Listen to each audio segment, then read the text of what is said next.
စံရပညာဘာသာရဲ့ဝါသနာပါသူညီကိုမောင်နှမပေါင်းမင်္ဂလာပါကျွန်တော်ခုတင်ပြပေးမယ့်သင်ခန်းစာကတာယာကျိုးသချင်းရဲ့သင်ခန်းစာနံပါတ်6ဖြစ်တဲ့ဦးမျိုးတွန်တန်တာပင်တာကြီးလေးဆိုတဲ့သင်ခန်းစာလေးဖြစ်တယ်ဒီသင်ခန်းစာကတကယ်တော့သူ့ရဲ့စာကြောင်းအနေနဲ့တဝက်ပဲသင်ပေးမှာဖြစ်တယ်ဦးမျိုးတွန်တန်တာပင်တာကြီးလေးသူ့ရဲ့နောက်မှာမကူဆိုတာလေးရှိပါသေးတယ်အဲ့တော့အဲ့ဒီဟာကိုမသိခင်မှာတဝက်ကိုရင်သင်ပေးရမှာဖြစ်တယ်ရှည်လွန်းရင်မမှတ်နိုင်မှာဆိုပါတယ်ဒါကြောင့်တဝက်ကိုရင်သင်ပေးမှာဖြစ်တယ်သူ့ရဲ့ရှေ့မှာဗာတီးခဲ့လေဆိုတော့ချစ်ခင်လေးလွန်မြတ်နှုတ်ဆက်တီးခဲ့တာဖြစ်ပါတယ်ဘယ်လိုတီးခဲ့လဲ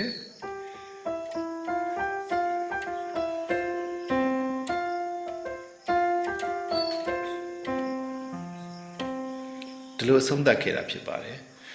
အဲ့တော့အဲ့လိုအဆုံးလေးတတ်ပြီးရင်ကျွန်တော်တို့ဘာတွေလုပ်ကြမလဲဆိုတော့လက်တီပြောင်းရမှာဖြစ်တယ်ဘယ်ဘက်လက်ကလေးတန်မှန်ကိုရွှေ့လိုက်ပါတယ်တန်မှန်ညာဘက်လက်ညှို့တန်မှန်ပါပဲအဲ့ဒါကိုဇုံတီးလိုက်မှဖြစ်ပါတယ်ဇုံပဲဒီလိုတီးမှဖြစ်တယ်ဇုံပဲပြီးရင်ဇုံပဲတရိပ်ပိဆိုလေးတီးမှဖြစ်တယ်ဇုံပဲတရိပ်ပိဇုံပဲတရိပ်ပိပြီးနေဒီလိုတီးမှဖြစ်တယ်ဇုံပဲတရိပ်ပိပြီးနေဘာတွေတီးလိုက်တာလဲဆိုတော့ဇုံပဲတမ်းမှန်ကိုတီးလိုက်တာဖြစ်တယ်ဇုံပဲတရိပ်ဇုံပဲတီးပြီးတဲ့အချိန်မှာတရိပ်တီးလိုက်တာအဲ့ဒီတရိပ်ကလက်တကြွနဲ့လက်ခလဲပါ6ပေါက်9တန်6ပေါက်9တန်လက်တကြွလက်ခလဲအဲ့တော့ဘဲဘဲလက်ကတရိပ်လို့တီးလိုက်ပါတယ်ပြန်ကြည့်အောင်ပါဇုံပဲတရိပ်ပြီးပြီးရ6ပေါက်ကိုပဲလက်မနဲ့အသင့်ဆောင်နေတယ်လက်မဒီလိုပိတ်လိုက်ပါတယ်ပြန်ကြည့်ပါဦးမယ်ဇုံပဲတရိပ်ပြီးဒီလိုဖြစ်ပါတယ်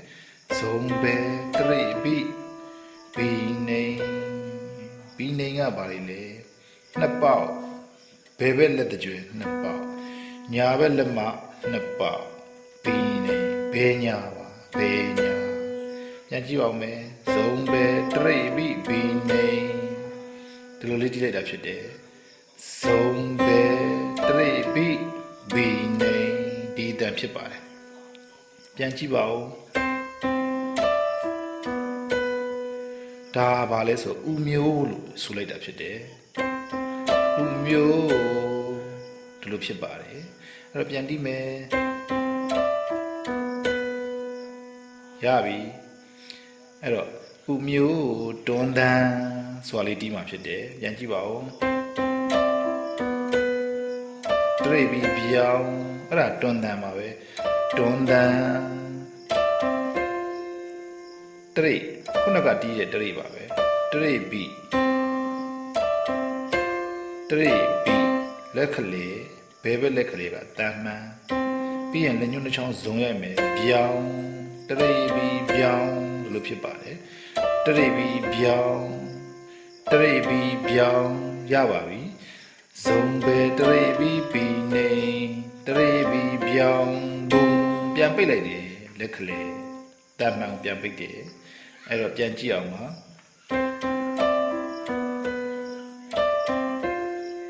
ဒီလိုဖြစ်တော့ပါတယ်ပြန်ကြည့်ပါဦး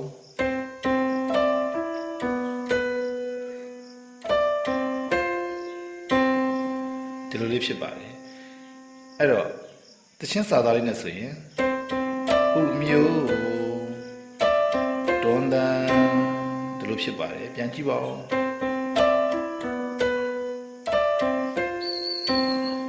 ဒီလိုရောက်ပြီအဲ့တော့ရှေ့ဆက်ကြလို့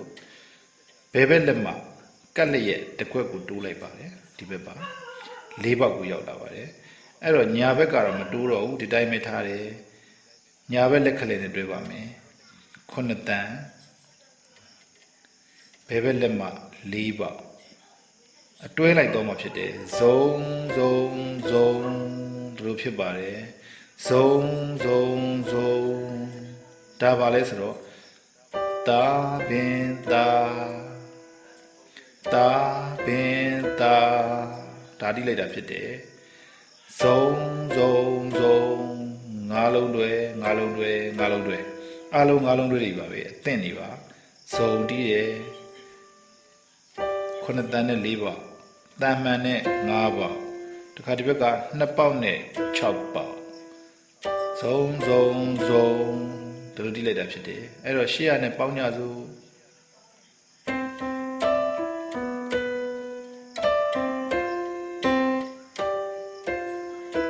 ဒီလိုဖြစ်သွားတယ်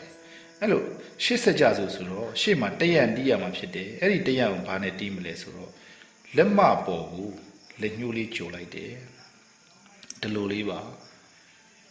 ဒီလိုကြောပြီးတော့တရံတီးမှာဖြစ်တယ်ဒီလိုတီးမှာဖြစ်တယ်ပြန်ကြည့်ပါဦး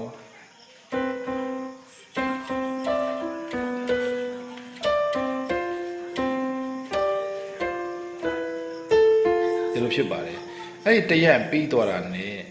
လေးဆိုတဲ့တာမိတ်ကလေးထုမှာဖြစ်တယ်ပြန်ကြည့်ပါဦးအဲ့လေကအသင့်မှာဒီမှာညာဘက်လက်ကလေး2ပေါက်ဘဲဘက်လက်မှာ6ပေါက်ထုံးစံတိုင်းတာမိတ်ထုနေကြတိုင်းထုလိုက်ပါတယ်ဒီလိုဖြစ်ပါတယ်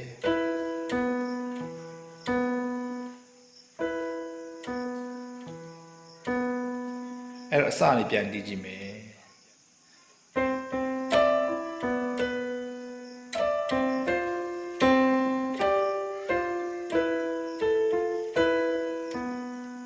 နှစ်ခေါက်ပါ sorry သူတစ်ခေါက်သေးပါเนาะအဲ့တော့စုစုပေါင်းနှစ်ခေါက်တီးမဲ့ဟာကဒုတိယအကျော်လေးကျန်းနေတာဖြစ်တယ်အဲ့ဒီအကျော်လေးကို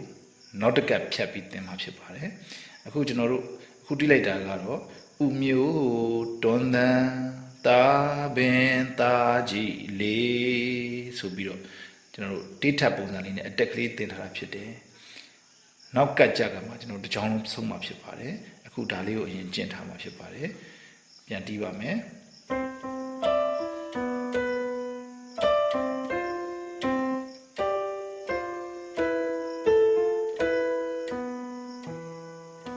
ဒီလိုလေးဖြစ်ပါတယ်အဲ့တော့ကြိုးစားလေးကျင့်ကြည့်ပါဦး